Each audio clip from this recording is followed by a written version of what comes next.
The college basketball experience, Ohio Valley Conference, a.k.a. the OVC 2024-25 season preview edition of the Sports Gambling Podcast Network is brought to you by Underdog Fantasy. Sign up with the promo code TCESGPN to score up to $1,000 bonus in cash. Underdog Fantasy promo code TCESGPN. And we're also brought to you by Rhythm. Get your 7-day free trial today by going over to sportsgamblingpodcast.com/rhythm. That is the sportsgamblingpodcast.com/RITHMM today.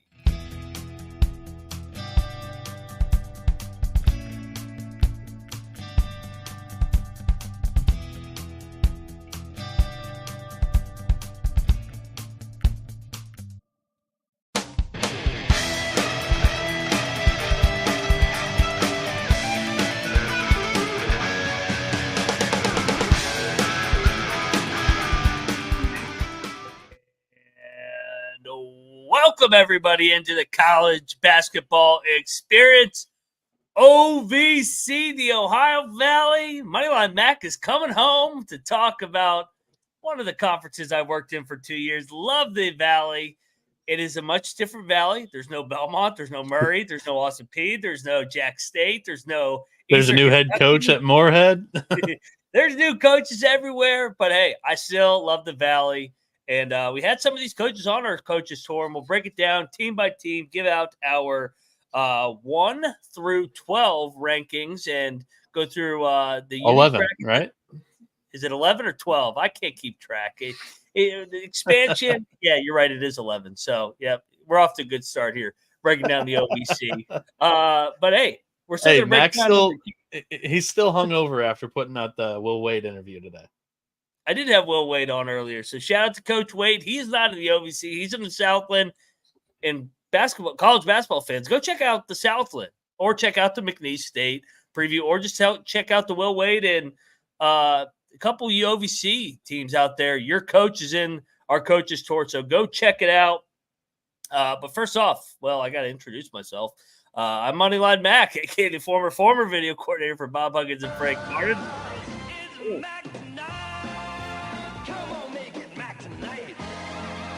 Also known as Mac Tonight over here at the College Experience, baby. Can't wait to talk OVC. And I got to bring in my guy here because you guys know him as the host of the College Baseball Experience and the co-host of the College Basketball Experience. He's also a window banging, drywall hanging, LeBaron driving, a.k.a. Noah Bieniek, Noah B77. What's up, man? Nothing much, Mac. Just grinding away at these preseason conference previews. Let's freaking go. Yeah. I spent about 4 or 5 hours in a car today. My prep was skewed all over the place. I'm old school today. I got notebook in hand. No computer for me today. I am using Jim Root's roster sheet. Shout out to the great Jim Root of 3-Man Weave. He's able to just put everything down on one spreadsheet for us to dissect, and then it just leaves me to do my own little analysis, and it's very fun. I mean, what is this, number 8? Let's go, dude.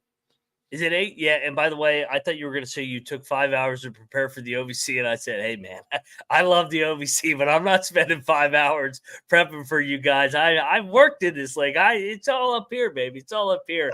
I did prep I did prep for my OVC. I always got the notepad. I can't even read my handwriting right now. It's all up here. That head might be too big to fit through the door, right? Exactly. Hey, but no, what's your just thoughts on this league altogether? I mean, we kind of teased it out. The league I worked in is not the league it is now. Yeah, as is a tradition now during these conference previews, I went back and listened to last year's conference preview. And Mac, you picked Little Rock to win the regular season. I picked SIU Edwardsville. Little Rock was a little bit better of a pick than Edwardsville. Edwardsville was kind of a swing and a miss. It was a bet on a lot of experience returning and not culture and or talent. Morehead State for the culture. Little Rock, they had an awesome transfer class last year.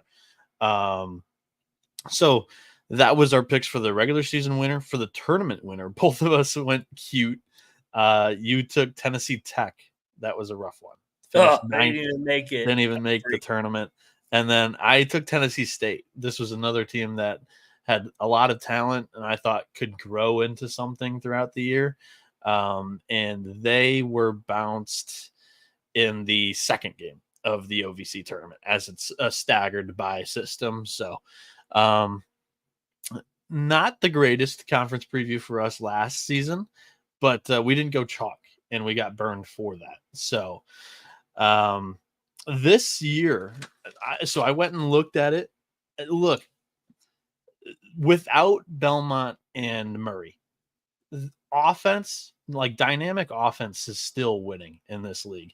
You look at the standings last year: Morehead State, Little Rock, Tennessee Martin, Western Illinois, Tennessee State, SIU Edwardsville. Those were the top 6 in the standings in offensive efficiency, according to KenPom. Morehead State, Little Rock, UT Martin, all of them finished 1, 2, 3. And then you had Western Illinois, who finished 4th, SIU Edwardsville, who finished 5th in offensive efficiency, 6th in the standings for this conference. And then Tennessee State finished 6th in offensive efficiency, 5th in the conference standings. This is an offensive first, most important league, is my takeaway from how this thing played out last season. Coming into this season, there is a lot of turnover, both in the coaching ranks and the guys that were all kind of nominees for Conference Player of the Year, they're all gone. Yeah, it's turned into a step-up league in a way where a lot of these guys have success and move on to different leagues. Morehead was definitely the most dominant team last year. They controlled they were the 3 seed, but it was because they went through a weird 3-game losing streak to end the year right before the conference tournament that I ultimately think helped them. Little Rock finished really strong. Tennessee Martin, Ryan Ritter, who's over there now at Mercer, did a great job there. A lot of turnover. Western Illinois was a pleasant surprise. But yeah, in fairness to us, we talked about it. This is not usually a league you go chalk in, with Belmont and Murray being out of it now. But in the end, it ended up being pretty chalky because you had a Morehead Little Rock final where Morehead kind of just ran through it. So I'm looking forward to this version of the OVC with a bunch of new coaches, a lot of roster turnover. I have a feeling I will be trusting a lot of culture in this league. I have a feeling I'm going to be trusting you a lot in this league. Before we get to a lot of our team previews here on today's show, we need you to pause real quick because the war against corporate gambling is heating up right now, and SGPN needs you to do your part. If you could just take a couple of seconds, rate, review, like, subscribe, wherever you're listening or watching this podcast show, on podcast platforms or here on YouTube. Most importantly, tell a friend. Word of mouth is the heartbeat of SGPN. Mac, we're going in alphabetical order, and the first team up is EIEIU. Yes. Eastern Illinois, the Panthers. Last season, EIU finished right in the middle of the pack, 8-10 in conference. That was good for 7th. The Panthers, I would say, were a good surprise. You were high on them in that show that we did last year. EIU returns the 4th most minutes for players that played over 20 minutes per game last season, and they are the most experienced Ohio Valley Conference team in the preseason entering the year. So head coach Marty Simmons in his first 3 seasons in the OVC, 3 wins, 5 wins, 8 wins. He's taken steady steps up in all 3 years. The roster reads as, they bring back Isaiah Griffin, who played 30 minutes per game, 7.5 points, 5 rebounds. Nakel Shelton, 27 minutes, 11 points per game, 4.5 boards, 2 assists. Cooper Jacoby, 6'7", redshirted junior, 29.5 minutes, 10.5 points, 7.5 boards. And then in the transfer portal, they bring in a D2 guy from Virginia Weiss, Zion Fruster. Probably going to be the point guard here, 3.6 assists per game. That would be the best distributor on this roster currently. 2 steals per game. Good defense as well, along with 18 points per game, 4.5 boards. This kid is a do-it-all guy from the JUCO rank or from the D2 ranks. They do bring in UMKC teammates in RT Stapleton, who's a 6th-year guy, and then Malik Olafioy, who is a redshirt freshman. Both of them looking for a little bit more time on the floor this season. And I skipped over it, but their biggest loss is Tiger Booker, 33 minutes per game, 16 points per game last season. And then Kendall Davis, 26.5 minutes, 10.5 points, 4.5 boards. Dan Lewis, Jalen Gibson, Sincere Malone, Jermaine Hamlin, and Caleb Donaldson have all left the program. Mac, Eastern Illinois, this is one of your more favorite programs from last season. How do you feel about them this year? Oh, you know me, I love the unique suites in Charleston, Illinois, the brick house, baby. Or oh man, what's my one bar downtown that I love? But anyway, it's where Jimmy G went and Tony Romo went from the football side. Marty Simmons headed into his 4th year. You mentioned it, the positive trajectory of this program. He did the same thing at Evansville. He did the same thing at Edwardsville and Evansville. So there's 2 different programs. I know they sound similar. Now he's at EIU. Marty Simmons is a good coach. He does better with older teams. I am bullish on EIU. I know it's the first team, but I kind of am thinking this is going to be my sleeper in the OVC. I think this is a top half of the league team with a lot of turnover and change. I like the veteran coach, Marty Simmons, who's won over 300 games in his career. I mentioned his stops at Evansville. They went from 9 wins to 16 wins between his 3rd and 4th year. Between that same time at SIU Edwardsville, 16 to 23 wins. The guy can coach. He's a veteran coach, and I think he started to get his guys into this program. I like them to make that jump from 7th into the top half this year. The only weakness that I see on this roster is that they don't really have a center. And more importantly, like the go-to rebounder. Other than that, I'd be bullish on Eastern Illinois as well. I think I'm going to have them in the top half and settle with just that wording for now. But EIU taking steady steps up, like we've mentioned here in this little team preview. The next program that we're talking about today's show is the Lindenwood Lions. Oh, yeah.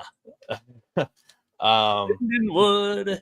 Forgive me for flipping pages in this conference. It's going to happen all day, baby. Penitentiary. Yeah. So we had the Lions last year, finished 9-22 overall, 3-15 in conference. They do return. Where are we at here? So they bring in 2 transfer guards to bolster a returning front court. Markeith Browning II comes in from Milwaukee. He was kicked off the team in the middle of the year. We do like that, but 29 minutes per game, 8.5 points, 3 rebounds, 2 assists. When you're kicked off teams, it just means you're passionate, right, Mac? Oh yeah. We I don't know. TC, we like to have some fun with that. And then Reggie Bass comes in from Kent State, where he played 19 minutes per game, averaged 8 points. Like, that's a great get for Lindenwood. And then Colin Ruffin returns 22 minutes a game. Jeremiah Talton, 6'6", 23 minutes a game. And then the forward, Jalen McDaniel, played 20 minutes a game. He's 6'7". He's a senior. This roster here looks like a bottom half basement-ish for me. Look, this is another one that is a kind of small roster. They don't have too much front court depth. They were a bad rebounding team last year. They don't really look like they have one of those guys again this season. And last year they were the worst shooting team in the Ohio Valley, and they didn't get much better in that department. Only one guy shoots it well above average, and that's like being forgiving and saying that 45% is above average from the field. And Anias Fattrell, he's a D2 transfer from Christian Brothers. I'm not too high on Lindenwood this year, Mac. You're hating on Lindenwood. I think I might be joining you, to be honest. Kyle Getterman in his 6th year. This is their 3rd year Division I OVC play. The first year, I thought they overachieved a little bit, going 6-12. Then they took a step back last year. You mentioned it; they don't have a lot coming back. I think a lot of question marks on this roster. And one quick thing, you back-to-back teams, you're talking about lack of big men. There's not a lot of big men in this league because if you think about it, Noah, at the high major level, what was it? What did everybody need in the portal this year? Oh, I need a big man that can protect the rim, block, and rebound the basketball. There's not that many big men nowadays in college basketball. So the high majors scooped all them up, and then maybe the mid-major pluses, and then leagues like the OVC are left with kind of the small ball 4s and 5s. So, yeah, I think that's going to be a theme in this league. Lindenwood, probably a bottom 4 team in this league, but I'm pulling for Lindenwood. Chad, the golf course was Binghamton. Lindenwood's the penitentiary. Yeah, Lindenwood's the prison, and Binghamton's the golf course. Bring the jumpsuits, baby. Come on, man, let's go. Good stuff. We're getting back into regular season form here on the College Basketball Experience, and you can too with Underdog Fantasy Pick'em. They're always adding new stuff to their awesome menu, and they now have first touchdown projections. There are a ton of ways to win in NFL, college football, MLB, MMA, and more. Their lobby is jam-packed with profit boosts and no-sweat entries, plus specials that you can now use in all of their flexed entries. Sign up today with the promo code TCESGPN to claim your special pick plus first-time deposit offer up to $1,000 in bonus cash. UnderdogFantasy.com, promo code TCESGPN. And we are back here on the College Basketball Experience talking Ohio Valley Conference hoops. OVC, baby. We're picking up right where we left off, alphabetical order. We're going to the Little Rock Trojans, who shared a 3-way regular season title. However, I mean, like Mac mentioned at the beginning of the show, Morehead State had a 3-game losing streak to end the season and choked that thing away. And then the Eagles ended up winning the conference tournament. Let's talk about the Trojans here. We had a Dundeeism for these guys, right? Oh yeah, little cock. Little Rock cock. Yep. I couldn't remember it, but yeah, great pull. We're getting back into regular season form. We love the OVC. We've got quite a few. It's all right here. Again, might have trouble fitting through the door, but we're gonna go. Where am I at with Little Rock here? So Little Rock last season, 21-13, 14-4 in conference. Look, Torvik this conference a little bit off his game. The roster is a little wrong. He is missing the leading scorer from last year's team, KK Robinson. He entered the portal but returned. That's kind of a big miss for Torvik here. Currently got Little Rock projected second in this conference without him. And they only returned 26.2% of their minutes. Last year, he played 33.5 minutes and averaged 16 points a game, 5.5 rebounds, 4.5 assists. Like, that would help out the algorithm quite a bit, Mac. It's not just him returning, though. I mean, you got Jordan Jefferson, the senior that played 20.5 minutes per game last season, who shot at 38.5% from deep. They do.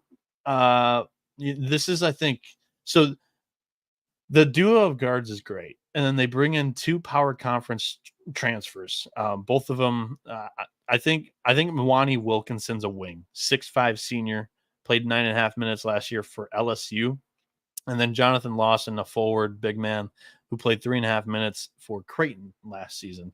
Hard to crack the Creighton 5-man lineup that was like ironclad the entire year. So those 2 kits are pretty good for Little Rock. The Trojans, they had the second best offensive efficiency and second best defensive efficiency in this conference this season ago. I'm expecting good things from Little Rock this season. Mac, how about you? Yeah, Darrell Walker, he always finds a way to get talent into his program. Talent has never been the issue there at Little Rock. It's been the consistency in his 6-year tenure. In 2020, they won 20 games and they take a step back at 11. Now they're back to 21 wins. Can they put together back-to-back good seasons, 20-win seasons? Because roster-wise, I think they have the best roster in the OVC, to be honest, on paper. Bringing back what they brought back. And in fairness to Torvik, he put out a tweet today. He's trying to take the Woj path. He wants to retire at 55 and become the GM of the Wisconsin Badgers. So he's a little sidetracked today, seeing this guy Woj retire. But I love Torvik. He does a great job over there, honestly. But I think Little Rock is loaded for this league standards. And I think also, Noah, real quick before I hand you're good. I was just gonna speak on Torvik real quick, but you're keep going. Yeah, they were up and down in the Sun Belt. The Sun Belt is a big time step up from the OVC. So I think year 3 of being in the OVC, I think they put back-to-back quality seasons together. They have a chance to win the regular season, in my opinion. I just wanted to put it on the record that Torvik's terrific. I use Torvik on the daily college basketball in the preseason, the off season, and in the daily during the year for handicapping. It's basically your free version of KenPom, which nobody's going to complain about free. All I'm saying is, like, if you were to pull up like just the surface value stats of returning minutes and experience heading into the season, which I often do, and that's like one of the main things that I like to hit on for each team in these previews, the numbers are going to be a little bit skewed. So I'm going to continue to drop some of them just because they're there to use, but just know that, like, they're not I don't know, 100%. I would say there's like 3 mistakes that I caught. I'm gonna name 2 of them because 2 of them were noticeable. The other one, it was like 1 sub. Nobody's safe with Noah Bieniek. He's coming for everybody. Honestly, honestly, I was not planning on looking too hard, but like once I caught the first one, KK, I'm like, oh shit, like that's like possibly the player of the year in the conference. This is kind of big. So I had to be a little bit more on alert. But Mac, anything else on Little Rock before we move ahead? No, I think I hit the nail on the head, and stay tuned. They will be at the top of my projections. Yeah, me too. Morehead State, another team that's been at the top of the league standings recently. Like we said, they represented in the NCAA tournament for the OVC last season. Preston Spradlin, the head coach of last year's team, he bolted for James Madison's head coaching vacancy. Mac, Jonathan Maddox takes over. Do you want to talk a little bit about your guy? Yeah, me and John, we kind of came up in the coaching ranks together, to be honest. He was primarily at Morehead. A lot of his career, he started as a GA, then was an assistant. We were in the OVC together at the same time. He goes to Murray State for a couple years with Steve Prohm. Now he comes back to Morehead to take over for Preston Spradlin. I'm really happy for him to get this opportunity. He knows Morehead, and I don't Morehead's care. Better than Less Head. Morehead always better than Less Head over here at the College Experience, but they're always going to be at the top of the league because they have good resources compared to the other teams in this league, and it's a basketball school. Everybody has won at Morehead, whether it's Donnie Tyndall, Preston Spradlin, Sean Woods. Everybody wins there, so expect the same brand of basketball at Morehead, and happy for John Maddox. Go check out that episode. That was back in July when we had John on. Yeah, so they do lose all 5 of their starters from last season. Yep. Drew Thelwell, 10 points per game. Jordan Lathan, 15.5 points per game. Mark Freeman didn't play too much last year. In fact, I think he had a season-ending injury in the preseason, but he was the preseason favorite for Player of the Year, and a reason why we were like, oh, you know what? Last year, it might have been an open conference race going into the season. So, yeah, Freeman was unfortunately not available last season. Riley Minix was the Player of the Year in this conference, 21 points per game, 34 minutes a game, 9.5 boards. He was outstanding. Khalil Thomas played 32 minutes, 12.5 points. It was a really good team last year. They rebuild, and like Max said, there's good culture here, and Maddox has spent a lot of time in this program and in Murray State, also another really good OVC program as well. So I don't think they're going to miss a beat here. They bring in Jalen Breezel from USC Upstate, 21.5 minutes per game last season. Stephen Clay, a 6'4" junior from UIC who played 14.5 minutes last season. Kenny White Jr. from UT Martin in conference played 13.5 minutes, 6.5 points, three rebounds a year ago. Deontay Miles, 21 minutes, 5 points, 5 rebounds. He returns. He shot it 60.5% from the field. And then Jalen Wyndham, a graduate senior, played 15 minutes a game last season, 6 points per game, 39.8% from 3. Morehead State, I think, is going to be a contender this year.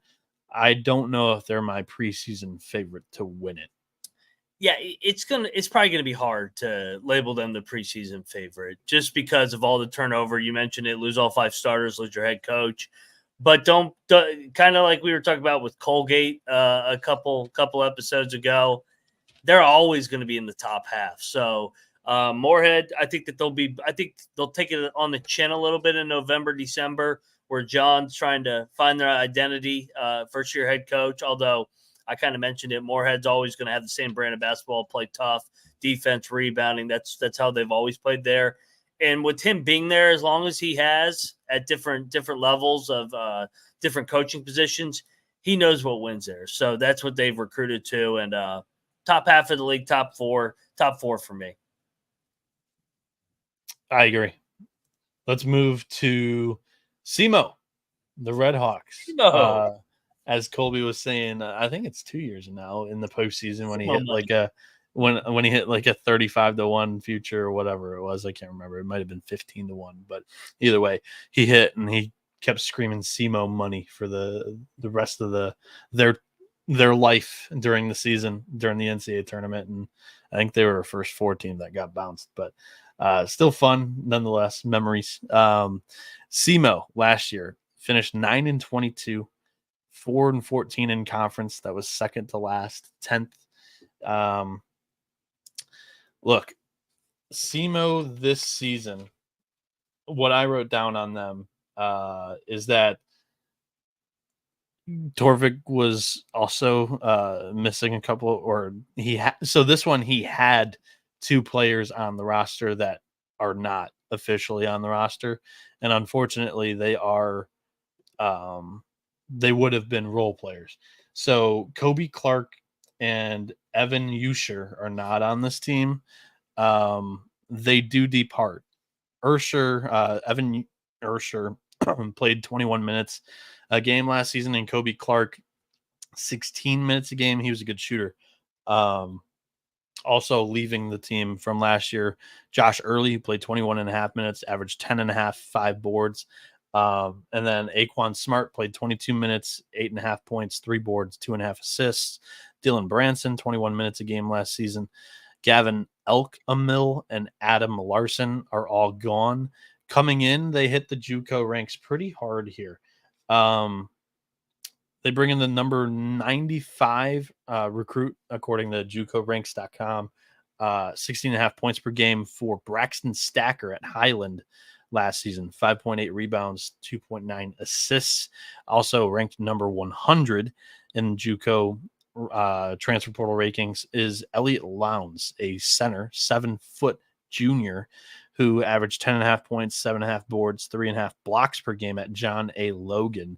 They return Robert Martin, who was a great player last year, 28.5 points, 28.5 minutes per game, 12 points per game, 2 boards, 3.5 assists. He's going to be able to facilitate it to a couple of guys that hopefully are. I mean, SEMO's looking for a little bit of a better shooting season this year. They finished 11th in offensive efficiency via KenPom last year.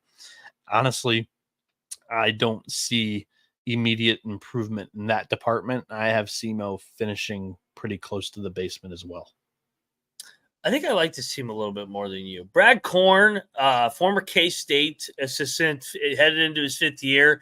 They had been a consistent 500 team with the exception of last year. They lost a lot off of that team from 2 years ago that won the tourney.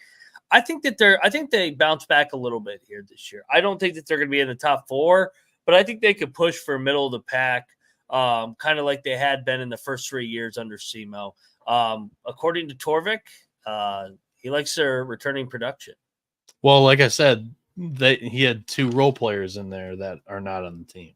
True, but they still, even without those 2, I think are in the top 4 in returning production. Yeah, it's just hard to do the math on that, but yeah. I could see where you're going with that for sure. Yeah. Yeah, so we got a little bit of disagreement on that. Never Let's go. SEMO, the Red Hawks, the Redskins. Yes, sir. Next up is SIU Edwardsville. A great casino there. What'd you say? I was talking over you. I said Cape Girardeau. They got a great casino there. Over near SEMO? Oh, yeah. I love SEMO. The Show Me Center. Mac just needs to know where the casino's at.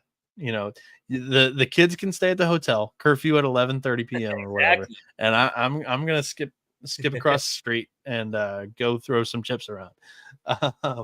We're gonna move to SIU Edwardsville, the Cougars. Look, I got burned on this team last year. I am willing to admit it. I totally bought in on Brian Barone. Barone. Yeah. You know, a bunch of baloney. He hasn't finished over 500 in the OVC in his career. Last year, I thought it was the most experienced, well-balanced, talent-wise roster going into the year, and I thought they severely underachieved. I am not buying into this year's team, especially when they lose their top 3 scorers from a season ago. 70% of their minutes are gone.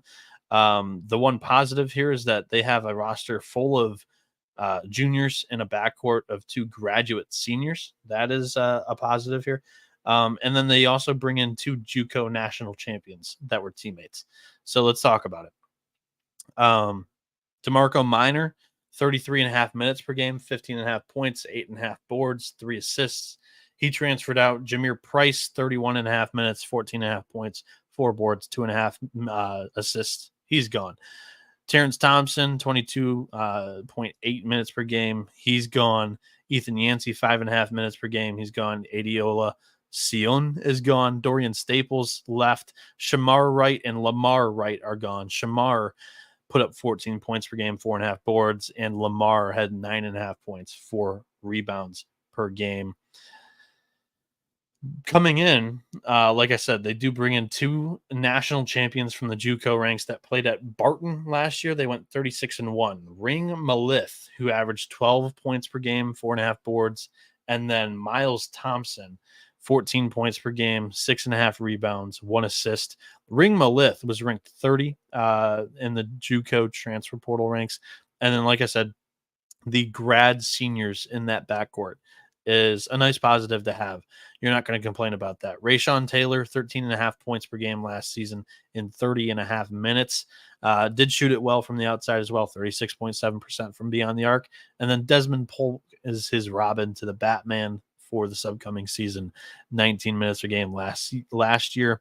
This is a team that's also going to have to find a big man. Mac, how do you feel about the Cougars entering this year?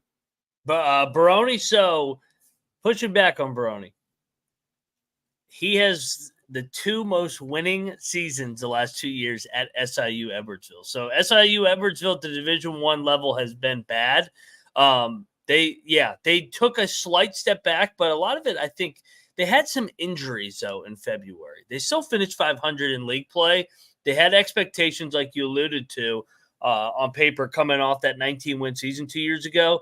I think this could be the year after the year. Bunch of new guys buy in. You see that at the OVC a lot, where the hype team sometimes I don't know if it's just the hype gets to these teams that have a lot of expectations, but the teams that come in with kind of a new group kind of have a chip on their shoulder. They want to get to the next level because you can go back into the portal after a year. So I kind of like Edwardsville as a sneaky team, but in the middle of the pack for me here with Edwardsville. Look, I might have painted the picture a little bit more negative than you, but I do have SIU Edwardsville in the middle. Like I said, he's kind of finished. I thought you meant like bottom. I was like, damn, no. Like, He's finished right around 500. He's never had a winning season, but I think he's had 2 500 years, and then 1 year where he's like 2 games under, and 1 year where it was really bad. But like, I bought in and I got burned. I'm not going to go back into that well again. He took over a dumpster fire. They were at the bottom when I was in the OVC. So yeah, we had him on in June, I think, June or July, Barone. So go check out that one too. He likes this young group. All right. We're going to take a quick break before we return with more OVC basketball preview talk.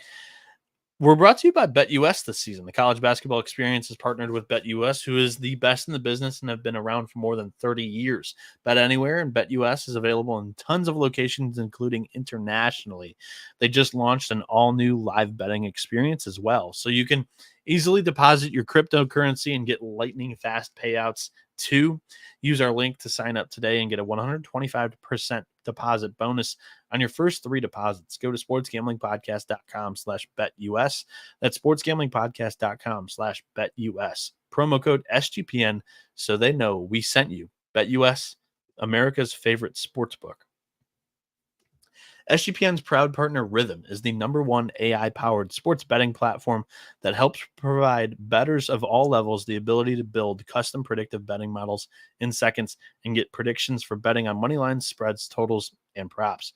Rhythm AI had a great NFL week 2, 22.5% ROI on NFL spread bets, and 44.3% return on investment on NFL moneyline bets. Build your own model or copy one of the top performing models from the leaderboard. Rhythm will give you predictions for every game and player prop with these models, plus a myriad of stats, research, and trend analysis to give you even more betting insights. Claim your 7-day free trial today by going to sportsgamblingpodcast.com/rhythm. That's sportsgamblingpodcast.com/RITHMM. And we are home free here on the college basketball experience. Again, I mean, I'm going off script on both of those ad reads. I think both companies are terrific. You're not going to get a better sign-up bonus than you can find with BetUS. And Rhythm, like last week in the NFL was a disaster for my pick and pool all the way around. Like, no matter how sharp you want to be, there were a crap ton of upsets, and that was a very impressive week. Kudos to them for touting it in our ad read for this upcoming week. The Southern Indiana Screaming Eagles. My boys. I mean, we latched onto this team 2 years ago when they came up from D2 to D1.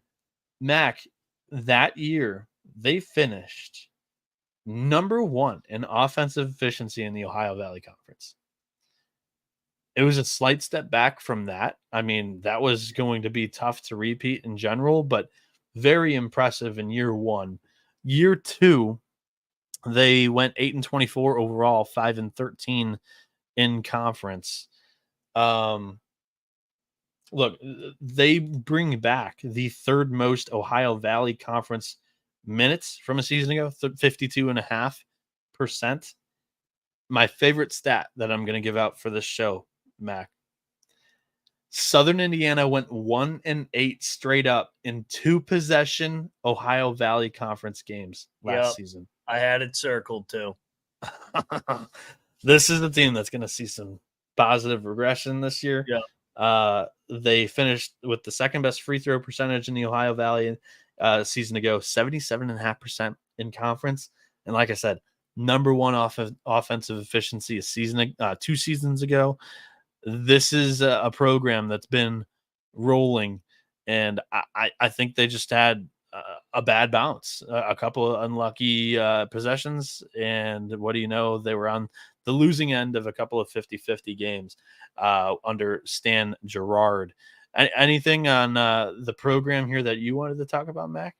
Yeah, Gerard's a good coach too. I mean, you look at what he did at Indianapolis University and then Southern Indiana in the D2 before transitioning. They overachieved year one, had a little bit of regression last year. My friends at Shot Quality love them too. You mentioned it, the bad luck. They're all over that luck metric. That was one that jumped off the charts when I was kind of diving into some unlucky teams last year. I agree. I think this is a team, and you look at it, you mentioned all the close losses. I have them up right here. Coming down the stretch, they had a 3-point loss at Edwardsville, 2-point loss at Little Rock, 5-point loss to Western Illinois, 5-point loss to Tennessee State, 6-point loss to Western Illinois. Lindenwood, they lost by 4. SEMO, they lost by 4. And then they finally got on the right side and won at Morehead. So they were playing pretty well down the stretch. They just were young and couldn't get over the hump.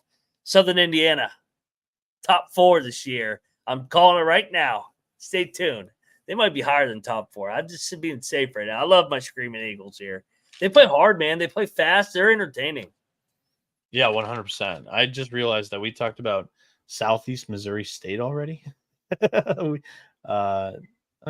didn't skip out of order. So I don't know why I was thinking we did that out of order, but yeah, let's talk about the roster real quick. What they did lose from last season, 30 minutes per game from AJ Smith. He averaged 13.5 points, almost 9 rebounds a game a season ago. And then Jeremiah Hernandez played 31.5 minutes, 17 points per game. But outside of that, not too many other big-time contributors. Kyron Powell, Javius Moore, Jordan Tillman, Xavier McCord, Yaron Hassan, and Nolan Coswell. They all leave the team this year. Coming in, they do have 2 JUCO guards. Sam Cody, coming in from Western Texas, averaged 10.5 points per game, 5 rebounds, 7.5 assists, and then ranked number 31 in the JUCO transfer portal, JUCO rankings.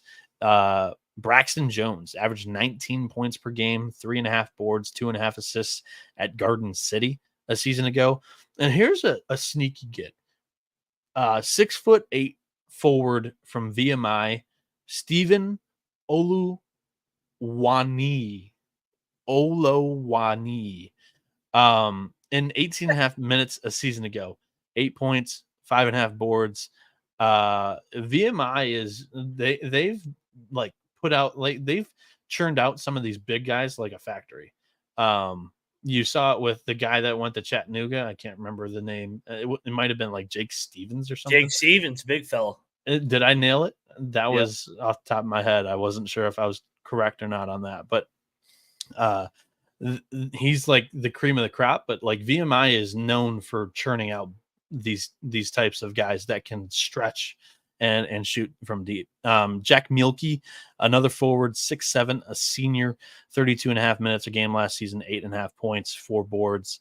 Shot it well, 40% from 3 last season. Southern Indiana is going to be really fun. I have them finishing in the top half as well. I don't know if I can staple a conference title contender next to their name, but they're definitely a top 5 team in this conference, in my opinion. Take me. I'll take you on this journey, baby. Southern Eagles, the Screaming Eagles. Southern Indiana, Screaming Eagles. I think I said Southern Eagles. Yeah, Southern Indiana, the Screaming Eagles. Love this team. Spent with my team 2 years ago. Chad G in the YouTube comments is saying, Noah, if there is thunder snow, do you also get thunder rain? Well, I mean, thunder rain is just like your normal thunderstorm, right? I think. But yeah, it can thunder while it's snowing. It's not absurd, right? I mean, it was last year when I said it on the show and it turned into a meme. So let's talk about the Tennessee State Tigers. Last year, Tennessee State finished 18-15, 10-8 in the OVC. Honestly, I would say that I was how should I word this? I thought that they were going to come on a little bit better and They do the down same the thing every year. stretch of the season. But like Mac said, this is kind of what they've done under Perry Collins. In 4 of his 6 seasons, they've finished right around 500 in the Ohio Valley. This year, it's basically an entirely new team. Last year, they did pretty well in the transfer portal. This year, I don't think they did nearly as good. They lose 12 bodies from last year's team. Yeah. The only returner is Newt Wood, who played 7 minutes a season ago. So let's talk about it. Justice Jackson from Tennessee Martin, UT Martin in conference. Play the gun sounds. 18.5 minutes per game, 7 points per game, 2 boards, 2 assists, shot at 35% from deep. Brandon Weston comes in from Rhode Island, 40% from beyond the arc, 19.5 points, 19.5 minutes per game, 5.5 points per game, 2.5 boards. Travis Harper, the second, a D2 transfer from Clayton State, who put up 17 points per game last year. Carlos Williams, coming in from Tulsa, 24.5 minutes per game, 5 points, 4 boards. Another capable shooter, a stretch 4 there at 6'5" for this Tennessee State team. And then Amir Longlace rounds out the projected starting 5. A graduate senior, 24.5 minutes per game, almost 9 points per game, 6 boards, coming in from USC Upstate. They do bring in Aaron Kruma from D3 Worcester State. Sorry, I fucked that up. Worcester State. I believe that's in the northeast portion up near New England area. Khalil London, a redshirt sophomore, coming in from Charleston, who played 10.5 minutes a season ago. Josh Ogundele, a senior who played 9 minutes at Middle Tennessee last season. And Ronald Jessamy, Mount St. Mary's transfer, who played 11 minutes, averaged 5 points, 3 boards last year for the Mount. Mac, your thoughts on Tennessee State as we enter the 2024-25 season? Yeah, it's ironic. Brian Collins' name is Penny. He goes by Penny Collins. So it's they're kind of like the Memphis version of the OVC, where they always have talent. They always have dudes, and they're just always up and down. And you look at it, though, 4 out of the last 5 years, he's finished in the top 5 in the league. But then the 1 year, the outlier, they finished 12th. I don't think that they're going to have that big a drop-off, but I could see them dropping out of the top 5 this year with all the turnover. They're a hard team to gauge year in and year out. Just they have a high ceiling, but they have an extremely low floor. I mentioned it. If you're ever in the area, go to a game. The band is extremely loud at these games. So yeah, Tennessee State, the Tigers. I don't know. I think this is one of the hard. This is a wild card team for me in this league, like it is every year under Penny. Yeah, I've kind of got them slotted right in the middle of my preseason rankings.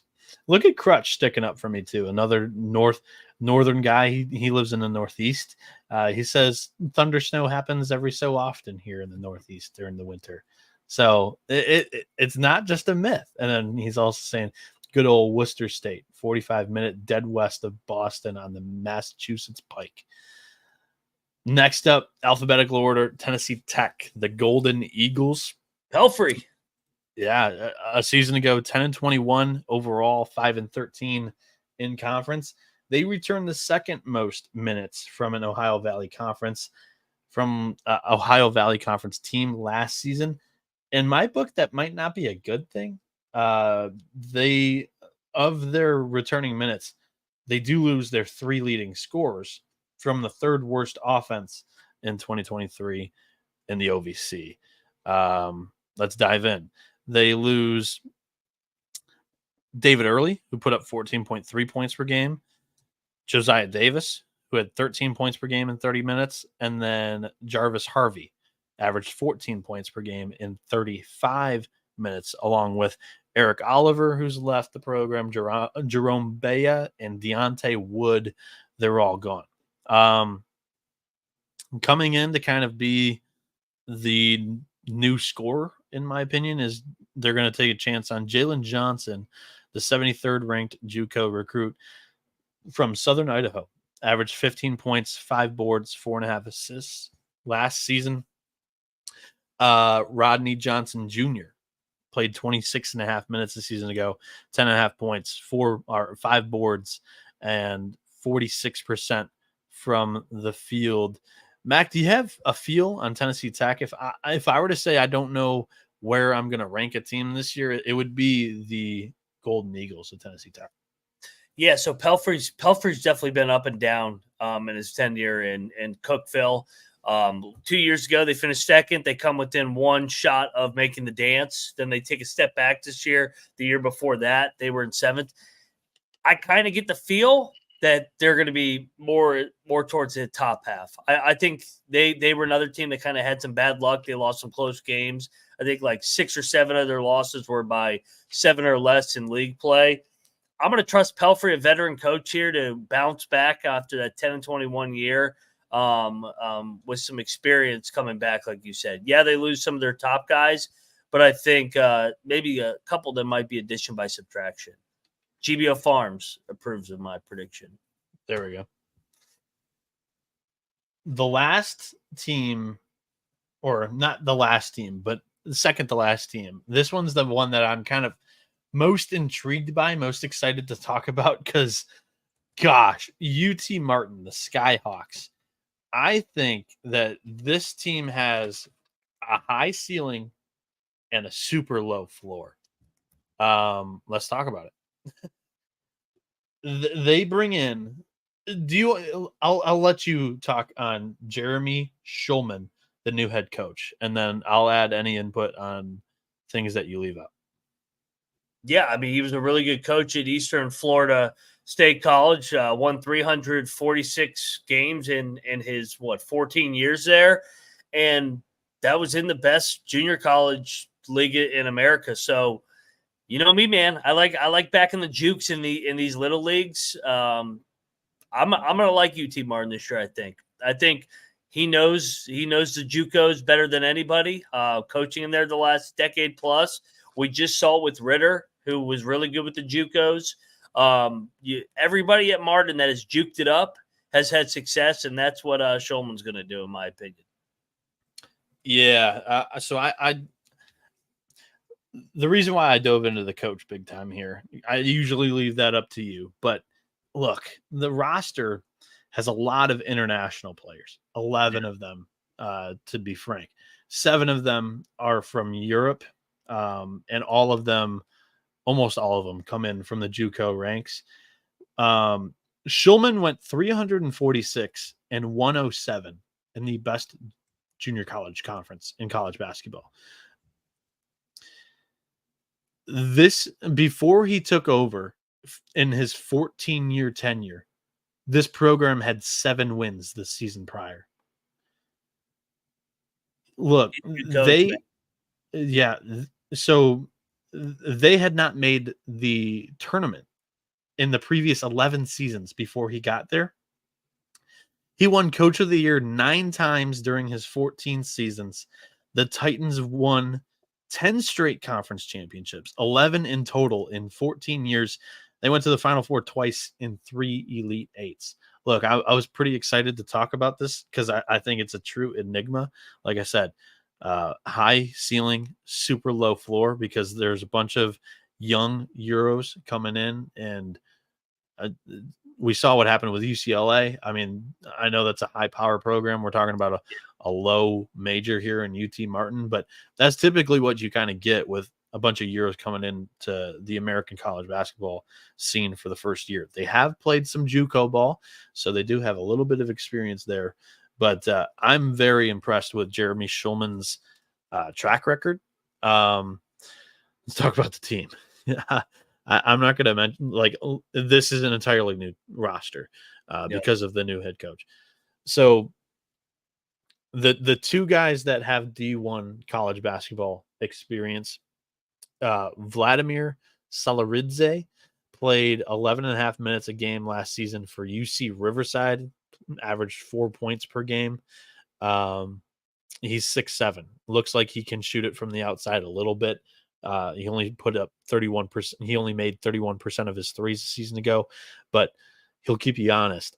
Josue Gruan is, I think, how you pronounce that, and I think that's going to be the go-to scorer on this team. 20.5 points per game last season at Daytona State, 6.5 boards, 3.5 dimes. Carlos Cortillo, 10 points per game, 2.5 boards, 4.5 assists.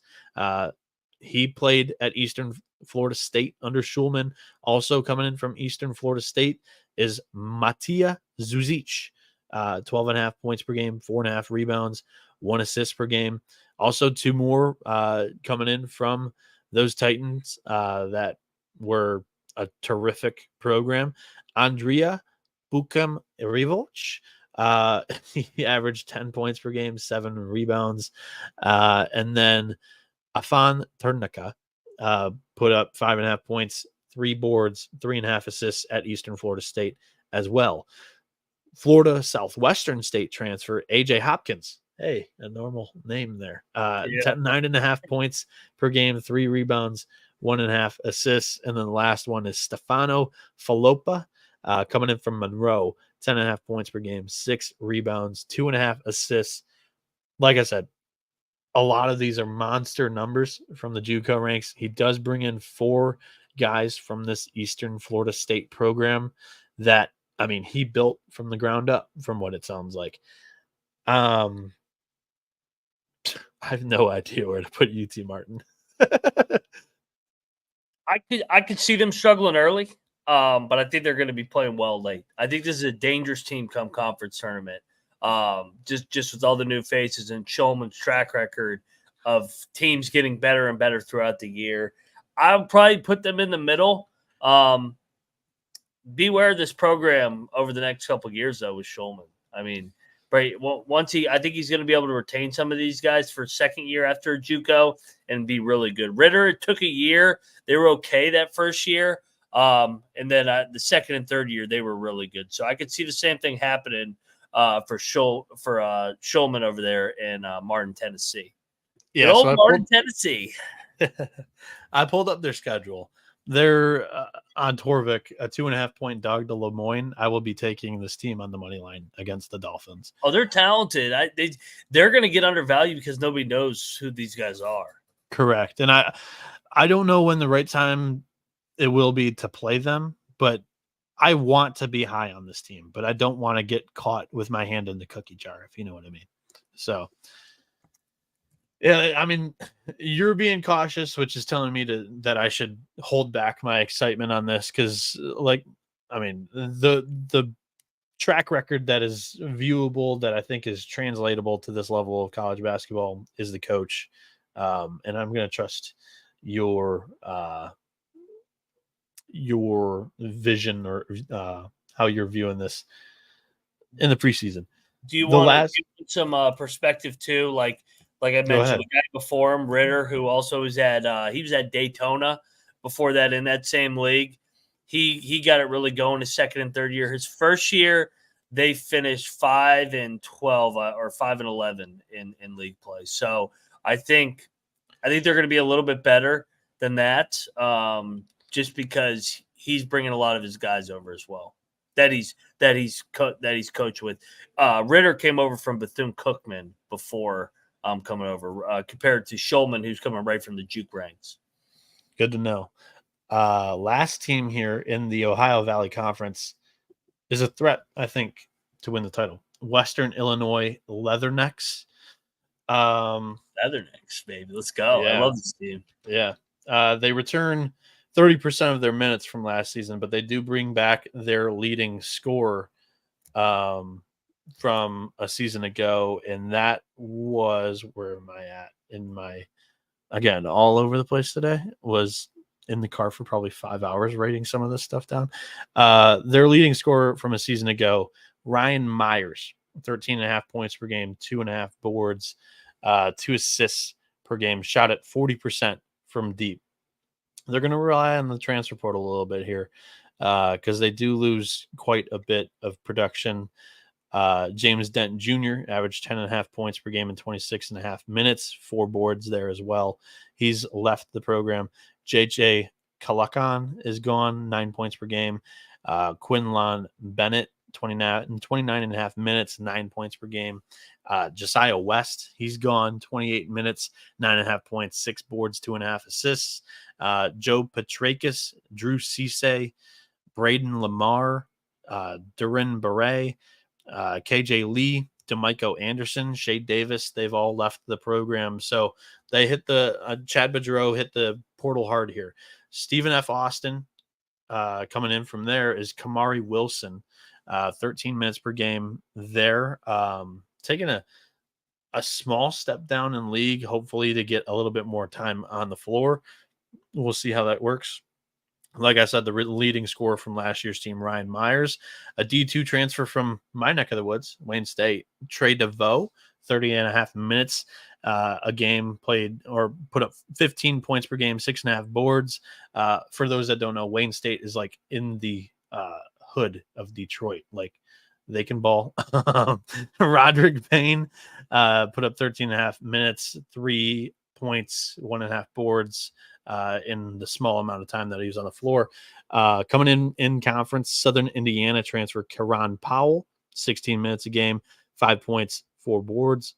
Masal Diouf from UTSA, Julius Rollins from Kent State, Sean Smith from Alabama State. They all transfer in here. Mac, the Leathernecks, they had the 9th best offensive rebounding percentage last season. They were stellar on defense, 3rd best defensive efficiency in the Ohio Valley Conference. They held their opponents to 16th worst effective field goal percentage all season long. And, I mean, I think this is a pretty good basketball coach. They just got to improve a little bit offensively. I don't know if I can say that they significantly took a step up, but I think a couple of teams that were at the top of this conference take a little bit of a step back to where a point where I think this team could find itself contending at the end of the year. Yeah, Chad Boudreau overachieved, like you said, in year number 1. He took over for Rob Jeter, who really turned the program around. But most importantly, it was nice for them to get out of the Summit League. The Summit League is a tough league with the Dakotas or Bob Roberts and those teams. So I like the Leathernecks. I think they'll be top half again. They finished 1 game out of first place. They bring back a decent amount of production compared to the rest of the league. Can they repeat the success? Because it was their first 20-win season in forever at Western Illinois. So maybe a little bit of regression just because they overachieved last year, but still, on paper, I do like the Leathernecks. All righty, let's put our money where our mouth is. Let's rank these teams in the preseason here. Again, it is preseason. We're trying to project how the final standings will go. Also, a lot of this for me is just how confident I feel in a lot of these rosters currently. So some of these teams are allowed to improve throughout the year and prove us wrong. So be our guest. Mac, go ahead. Start with your 11th ranked team here in the OVC. In the basement, I'll go to the penitentiary, Lindenwood. Me too. All righty. In the 10 spot, see, this is where this league, you could really, in my opinion, 5 through 10, 4 through 10. I don't think there's much gap. I will go Tennessee State. I have SEMO 10th. Okay. I think I have SEMO at no.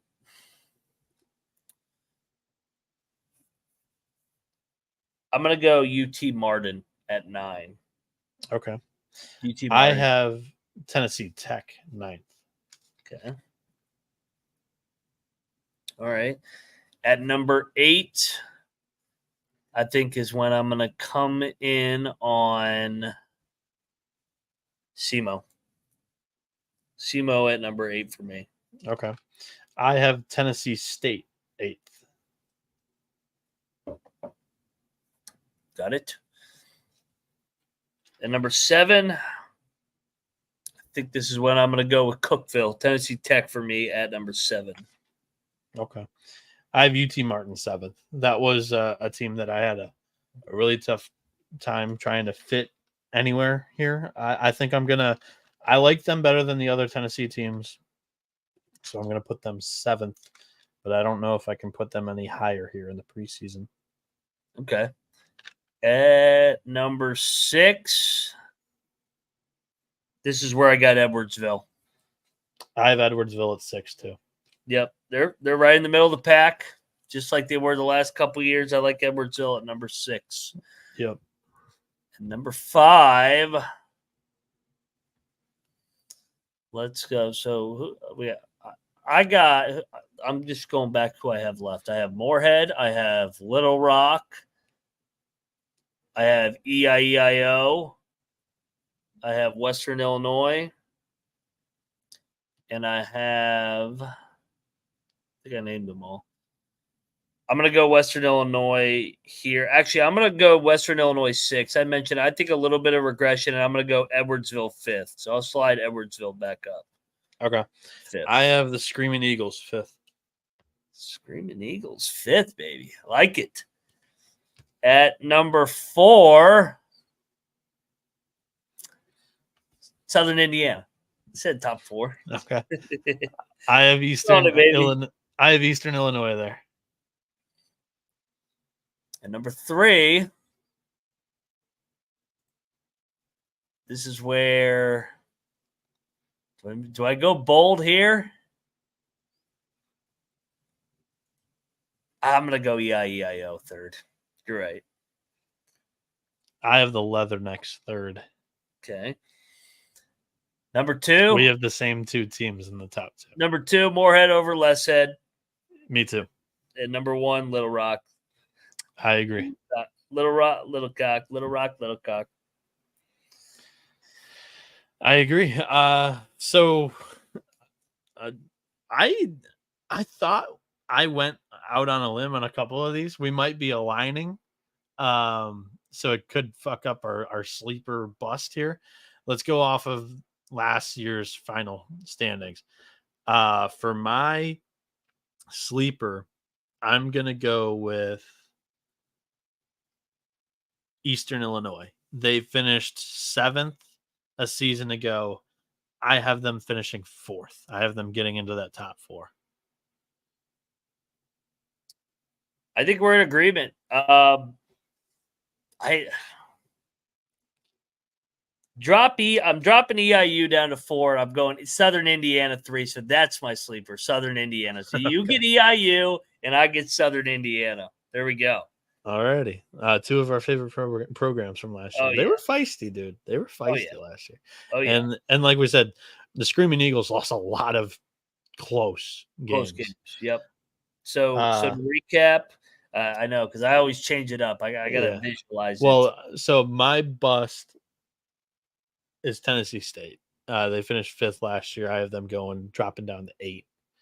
I had them dropping to 10th, so we're on the same bust team here. Alrighty. Sounds good. So go ahead and repeat your rankings. 11, Lindenwood. 10, Tennessee State. 9, UT Martin. 8, SEMO. 7, Tennessee Tech. 6, Western Illinois. 5, Edwardsville. 4, EIEIO. 3, the Screaming Eagles of Southern Indiana. 2, Morehead, baby. And number 1, I got Little Rock repeating in the regular season. Who do you have winning the tournament? Because this will not go chalk. Yeah, that's a good point. Not back-to-back years, no way. Dude, I like I said, I want to be bold and like the team. I don't want to get my hand caught in the cookie jar. Tournament is where I can say, hey, just win 3 straight games, 4 straight games. UT Martin. You got to get in the top 8 here, by the way. So I have them 7. Yep. Who lost a heartbreak? Little Rock lost a heartbreak last year. Yeah, but I have them winning the regular season. So I like UT Martin. I kind of like that as a dark horse. I will go. Me the Screaming Eagles of Southern Indiana, year 3, baby. Yeah, Southern Indiana wins the tourney in Evansville. Yeah, because they're Southern Indiana, I believe, it's located in Evansville. And last year, are they? Time out. Are they eligible for the tournament? Well, I think they can compete in the conference tournament, right? They just can't win it and represent in the NCAA tournament. Yeah. Okay. I'll stick with Edwardsville. Edwardsville, the year after the year after the year. I'm switching it. Give me Edwardsville to win the tourney. All righty. So my rankings out all these teams at some point, so I can say I was right on the OVC. If I recall correctly, you did the same fucking thing last year.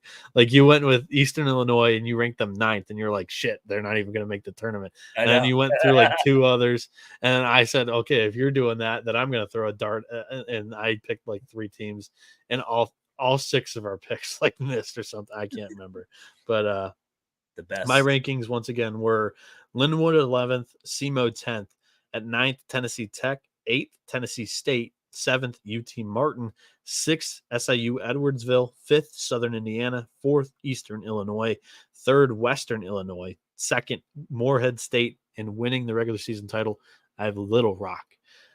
Mac, that concludes the Ohio Valley Conference college basketball preview. We here at the College Basketball Experience, we're talking about doing a Mountain West preview today. I think we're going to have to put that on hold until next week for some unforeseen circumstances. The Dant family had a personal issue today. Not issue, but something that they had to miss for. So we jumped over to the OVC for today. We're going to be doing the Mountain West next week. We're shooting for Wednesday. And we might do 2 bigger brand conferences next week because we want to do 1 each week is what we're shooting for. We're going to have all of these in a playlist on YouTube. So you can binge them all around. All of them are going to be around like 45 to an hour and a half, hopefully.